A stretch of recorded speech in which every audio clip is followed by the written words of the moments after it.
বেদনা, আগুন শুধু জ্বালায় পোড়ায়, নিজে তো পড়ে না, তাই তো আগুন বোঝে না সে পোড়ানোর বেদনা।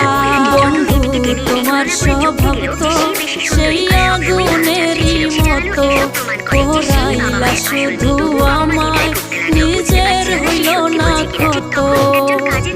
জিন্দা থাকতে নিন্দা শুধু করিলাই আমারে, মইরা গেলে ফুল দিও না আমারই কবরে।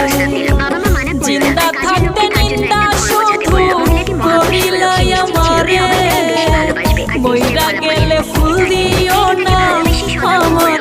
সে এই পরিবারকে সাধারণ যুক্তি দিয়ে বিচার না করে, কিন্তু মহিলাটি ভাবলো মেয়েটি পরিবারের ভালোবাসা হারানোর ভয়ে আছে, তাই সে সতর্কবার্তা পুরোপুরি এড়িয়ে গেল। ঠিক তখনই কাজের লোক মেয়েটির পোষা কুকুরের জন্য নতুন খাবার আনলো। মহিলাটির সাথে সাথে তা ছিনিয়ে নিয়ে ঘোষণা করলো সে কুকুর থেকে শুরু করে পরিবারের সবকিছুর সাথে পরিচিত হবে। মেয়েটি আর কাজের লোক তাকে থামানোর অনেক চেষ্টা করলো, কিন্তু সে নিজেই কুকুরকে খাওয়াতে জেদ ধরলো। কুকুরটিকে দেখা মাত্রই সে ভয়ে জমে গেল, আর কুকুরটি তাকে তাড়া করে কামড়ে দিল। এই বিপদের মুহূর্তে মেয়েটি এগিয়ে এসে তাকে বাঁচালো। তবুও সে ভাবলো মেয়েটি ইচ্ছে করেই কুকুরটিকে তাকে আক্রমণ করার নির্দেশ দিয়েছে। মেয়েটি কিছু বোঝানোর আগেই মহিলাটি হঠাৎ দেখলো তার কামড়ানো নিতম্ব থেকে রক্ত ঝরছে, আর সে সেখানেই অজ্ঞান হয়ে গেল। মেয়েটি আর কাজের লোক দ্রুত তাকে জলাতঙ্কের টিকা দিতে হাসপাতালে নিয়ে ছুটলো। ইঞ্জেকশনের মোটা সুচ তাকে অসহ্য যন্ত্রণা দিল। বাড়ি ফেরার পর মা মেয়েটিকে একটা নতুন পোশাক পরে দেখতে বলল, কিন্তু মেয়েটি মানা করলো। মহিলাটি ভাবলো মায়ের কাছাকাছি যাওয়ার এটাই সেরা সুযোগ, তাই সে সাথে সাথে নিজেই সেটা পড়তে চাইলো। মা খুব খুশি হয়ে বলল সে তাকে সবচেয়ে সুন্দর রাজকুমারী বানাবে। মহিলাটি আশায় বুক বাঁধলো। সে নিজেকে বিলাসবহুল গাউন পরা অবস্থায় আর মেয়েটিকে তাড়িয়ে দেওয়ার কল্পনা শুরু করলো, কিন্তু পরের মুহূর্তেই সে রঙিন আলোয় মোড়ানো ক্রিসমাস ট্রির মতো সেজে সবার সামনে হাজির হলো। আসলে মায়ের সবসময় অদ্ভুত ফ্যাশন সেন্স ছিল, যে কারণে মেয়েটি বা তার ভাই কেউই মায়ের সাজানো পছন্দ করতো না। রাতের খাবারের সময় মেয়েটি মহিলা